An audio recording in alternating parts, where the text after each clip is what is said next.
ब्रह्म क्या है? क्या ब्रह्म को हम जान सकते हैं? ब्रह्म की शक्ति माया कैसी है? इन सब के बारे में सुनेंगे आज हम स्वामी रामकृष्ण परमहंस की अमृतवाणी से। रामकृष्ण कहते हैं, ब्रह्म क्या है यह मुख से नहीं कहा जा सकता। जिसने कभी समुद्र नहीं देखा, ऐसे व्यक्ति को यदि समुद्र कैसा होता है यह समझाना पड़े तो इतना ही कहा जा सकता है, ओह वह बहुत ही विशाल जलाशय है, चारों ओर पानी ही पानी है। वेद, तंत्र, पुराण इत्यादि सभी शास्त्र झूठे हो चुके हैं, क्योंकि उनका मुख से उच्चारण किया गया है, उन्हें पढ़ा गया है। केवल एक वस्तु जो झूठी नहीं हो पाई वह है ब्रह्म।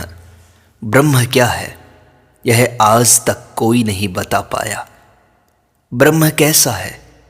ब्रह्म निर्गुण, निष्क्रिय, अचल, अटल और सुमेरु पर्वत है। ब्रह्म भला बुरा दोनों से निर्लिप्त है। वह दीपक की ज्योति की तरह है। दीपक के प्रकाश में कोई भागवत पढ़ता है तो कोई जाली नोट बनाता है, पर दीपक निर्लिप्त रहता है। ब्रह्म मानो सांप के जैसा है। सांप के दांतों में विष होता है, उसके काटने पर दूसरे लोग मर जाते हैं, पर उससे स्वयं सांप को कुछ नहीं होता। इसी तरह जगत में दुख, पाप, अशांति जो कुछ भी है वह सब जीव के लिए है। ब्रह्म इस सब से निर्लिप्त है। भला बुरा, सत असत सब जीव के लिए है। ब्रह्म के लिए यह कुछ भी नहीं है। ब्रह्म इन सब से परे है। ब्रह्म ज्ञान, अज्ञान, पाप, पुण्य, धर्म, अधर्म इन सब से परे है। वह सब प्रकार के द्वैत से अतीत है। वह मन, वाणी, ध्यान, धारणा, ज्ञाता, ज्ञान, ज्ञेय, सत असत सबके परे है। वह सब प्रकार की सापेक्षता के परे है। ब्रह्म वायु की तरह है जो सुगंध और दुर्गंध दोनों को ले जाती है, पर स्वयं दोनों से निर्लिप्त रहती है। ब्रह्म सब गुणों से, सभी मायिक संबंधों से अतीत है। ब्रह्म ही सत्य है, नित्य है। उसकी जीव जगत के रूप में लीला असत है, अनित्य है। जगत मिथ्या है ये कहना बहुत आसान है, पर वास्तव में इसका अर्थ क्या है जानते हो? जैसे कपूर के जलने पर कुछ भी नहीं बचता, लकड़ी के जलने पर कम से कम राख तो बचती है। विचार के अंत में समाधि होती है। तब मैं, तुम, जगत इस सब का पता ही नहीं रहता। शिष्य को उपदेश देने के लिए गुरु ने 2 उंगलियां उठाकर संकेत किया, ब्रह्म और माया। फिर 1 उंगली नीचे करके संकेत किया। माया के दूर हो जाने पर ब्रह्म ही रह जाता है। जगत ब्रह्ममय हो जाता है। समाधि अवस्था में ब्रह्म ज्ञान होता है। उस अवस्था में सब विचार, सत असत, जीव जगत, ज्ञान अज्ञान सब बंद हो जाता है। सब शांत हो जाता है। वह केवल अस्थि मात्र रह जाता है। नमक की पुतली समुद्र की गहराई नापने जल में उतरी, पर उतरते ही समुद्र के साथ एक हो गई। फिर गहराई की खबर कौन दे? यही तो ब्रह्म ज्ञान है। फिर एक साधक ने प्रश्न पूछा कि अखंड स्वरूप आत्मा खंडित जीवात्माओं में कैसे बट गई? तब श्री रामकृष्ण ने कहा, अद्वैतवादी तार्किक लोग अपने विचार बुद्धि के बल पर इसका उत्तर नहीं दे सकता। उसे यही कहना पड़ता है कि मैं नहीं जानता। ब्रह्म ज्ञान होने पर ही इसका योग्य उत्तर मिल सकता है। जब तक मनुष्य कहता है मैं जानता हूं या मैं नहीं जानता, तब तक वह स्वयं को एक व्यक्ति समझता है। तब तक उसे इस विविधता को ही सत्य मानना पड़ता है। वह इसे भ्रम नहीं कह सकता। परंतु जब व्यक्तित्व बोध का, मैं पने का संपूर्ण विनाश हो जाता है, तब समाधि होकर ब्रह्म ज्ञान प्राप्त होता है। तब सत असत, वास्तव भ्रम इत्यादि संबंधी जो प्रश्न है वो सदा के लिए अंत हो जाते हैं, नष्ट हो जाते हैं। जब तक मैं बोध है तब तक निरुपाधिक भी है और सोपाधिक भी, नित्य भी है और लीला भी, निर्गुण भी है और सगुण भी, निराकार भी है और साकार भी, एक भी है और बहु भी। समाधि अवस्था में उपलब्ध ब्रह्म मानो दूध है, साकार निराकार ईश्वर मानो मक्खन है, और 24 तत्वों से बना जगत मानो छाछ है। जब तक तुम माया के राज्य में हो तब तक तुम्हें मक्खन और छाछ, ईश्वर और जगत दोनों को स्वीकार करना होगा। अद्वैतवादी को ऐसा नहीं कहना चाहिए कि मेरा ही मत ठीक है। सगुण साकार ईश्वर के मानने वालों का मत ठीक नहीं। ईश्वर के साकार रूप भी कम सत्य नहीं है। देह, मन या बाह्य जगत की अपेक्षा वे अनंत गुना सत्य हैं। अद्वैत के बारे में कुछ कहने जाओ तो द्वैत आ ही जाता है। निरुपाधिक सत्ता का वर्णन करते समय सउपाधिक की सत्यता माननी ही पड़ती है। कारण जब तक समाधि न प्राप्त हो तब तक तुम्हारी अद्वैत की धारणा द्वैत आत्मक ही रहती है। तुम उसका निरपेक्ष वर्णन नहीं कर सकते। उसमें तुम्हारे स्वयं के व्यक्तित्व का रंग चढ़ ही जाता है। जब तक अहम है तब तक साकार ईश्वर भी सत्य है। जीव जगत के रूप में उनकी लीला भी सत्य है। ब्रह्म जब निष्क्रिय अवस्था में होते हैं, सृष्टि स्थिति प्रलय इत्यादि कार्य नहीं करते, तब उन्हें पुरुष कहा जाता है, ब्रह्म कहा जाता है। और जब भगवान क्रियाशील रूप में सृष्टि स्थिति प्रलय आदि कार्यों के कर्ता के रूप में आते हैं, तब उन्हें शक्ति, माया या प्रकृति कहना पड़ता है। सांख्य दर्शन के अनुसार किस प्रकार पुरुष और प्रकृति से जगत की उत्पत्ति हुई, इस बात को समझाते हुए श्री रामकृष्ण ने एक बार कहा था। वे कहते हैं, पुरुष अकर्ता है, वह कुछ नहीं करता, प्रकृति ही सब कार्य करती है। पुरुष प्रकृति के सब कार्यों को साक्षी के रूप में देखा करता है। प्रकृति भी पुरुष को छोड़कर अकेली कोई कार्य नहीं कर सकती।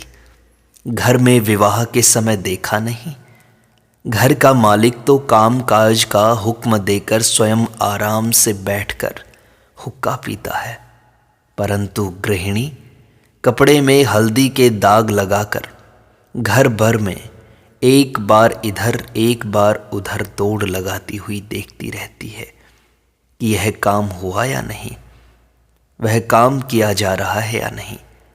घर में जो आते हैं उनका स्वागत सत्कार करती है और बीच में मालिक के पास आकर हाथ मुंह हिलाते हुए खबर देती जाती है, यह ऐसा हुआ, वह ऐसा हुआ, यह करना होगा, वह करना होगा इत्यादि।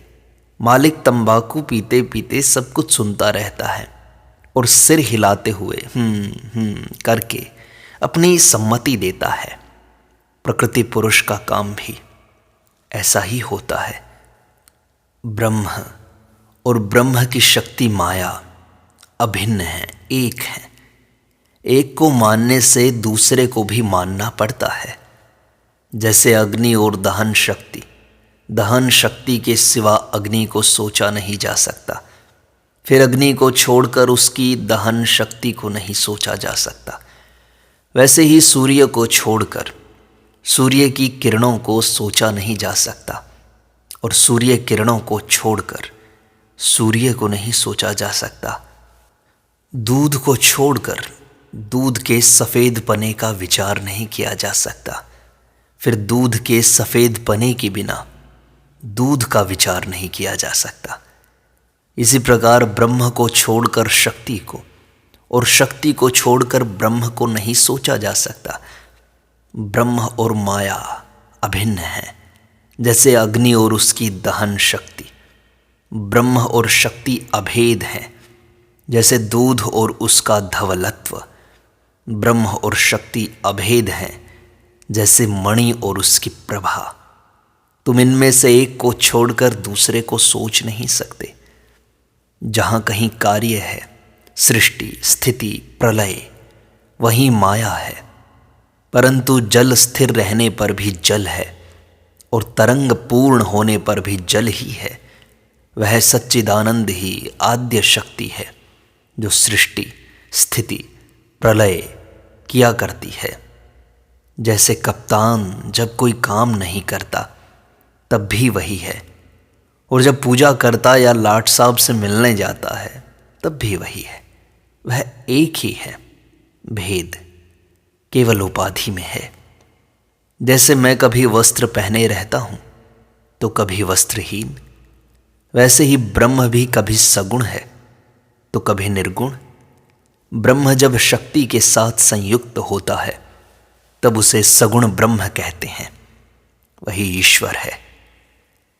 यह जानो कि मेरी जगत जननी माँ एक है और अनेक भी, फिर भी वह इन एक और अनेक के परे है। मेरी ब्रह्ममयी माँ ही सब कुछ बनी हुई है। वह आद्य शक्ति ही जीव जगत बनी हुई है।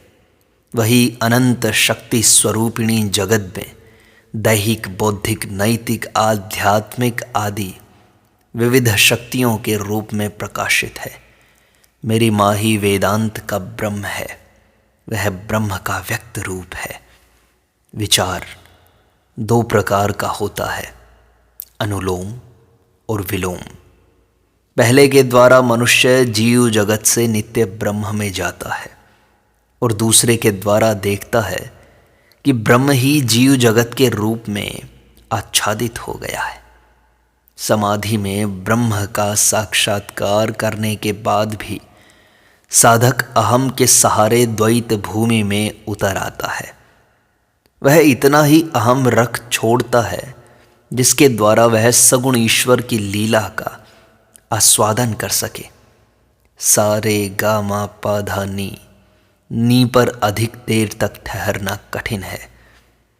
इसीलिए साकार ईश्वर में भक्ति आवश्यक है। समाधि में साधारण भाव भूमि में उतर आने पर साधक के भीतर अहम की एक पतली रेखा मात्र रह जाती है। उसके द्वारा वह दिव्य दर्शन आदि का आस्वादन कर सकता है। इसके द्वारा वह देखता है कि एकमात्र ब्रह्म ही जीव है, जगत है, उसके रूप में अभिव्यक्त हुआ है। जड़ या निर्विकल्प समाधि में निराकार निर्गुण ब्रह्म का और चेतन या सविकल्प समाधि में साकार सगुण ब्रह्म का साक्षात्कार करने के बाद विज्ञानी को ईश्वर की इस महिमा का अनुभव होता है।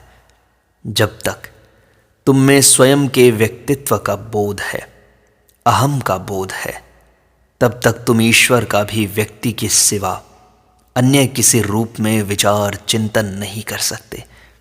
निर्गुण निराकार ब्रह्म तुम्हारे निकट सगुण साकार रूप में ही प्रकट होता है। ये विभिन्न ईश्वरीय रूप सत्य हैं। वे तुम्हारी देह, मन या बाह्य जगत से कहीं अनंत गुना अधिक सत्य हैं। अनुलोम और विलोम नेति नेति करते हुए समाधि में पहुंचकर तुम्हारा अहंकार ब्रह्म में लीन हो जाता है। फिर जब तुम समाधि से उतरकर नीचे आते हो तब तुम्हें दिखाई देता है कि ब्रह्म ही तुम्हारे अहम के रूप में तथा सारे जगत के रूप में व्यक्त हो रहा है, जिसका नित्य स्वरूप है। उसी की लीला भी है। फिर जो नित्य है वही लीला में भी है। साधक लीला में से होते हुए नित्य में पहुंचता है और फिर नित्य में से उतरकर लीला में आता है। तब उसे लीला मिथ्या नहीं प्रतीत होती, वह नित्य की ही अभिव्यक्ति प्रतीत होती है। जिस प्रकार एक ही फल से छिलका, गूदा और बीज आते हैं, उसी प्रकार जीव, जगत, जड़ और चेतन सभी पदार्थ एक ही ईश्वर से आते हैं। श्री राम कृष्ण कहा करते थे, मैं सभी को स्वीकार करता हूं, तुरीय और जागृत, स्वप्न, सुषुप्ति सभी अवस्थाओं को मैं ग्रहण करता हूं। फिर ब्रह्म और माया, जीव, जगत सब कुछ ग्रहण करता हूं। सबका ग्रहण न करने से वजन में कुछ कमी रह जाती है, इसलिए मैं नित्य और लीला दोनों को लेता हूं। यदि ईश्वर स्वयं ही सब कुछ बने हैं, तो फिर जगत में इतनी सारी विविधता, अहम का इतना तारतम्य क्यों है? इस प्रश्न का हल करते हुए श्री राम कृष्ण ने कहा था, यह उनका खेल है, उनकी लीला है। एक राजा के 4 बेटे हैं तो वे राजा के बेटे, पर खेल में कोई मंत्री बना है, कोई कोतवाल, तो कोई और कुछ बना है। राजा का बेटा होकर भी वह कोतवाल खेल रहा है। एक व्यक्ति ने श्री रामकृष्ण से पूछा कि महाराज, साकार बड़ा या निराकार? तब श्री रामकृष्ण ने कहा, निराकार ही 2 प्रकार का है, पक्का और कच्चा। पक्का निराकार अवश्य ही एक उच्च भाव है। साकार के सहारे उस निराकार में पहुंचना पड़ता है।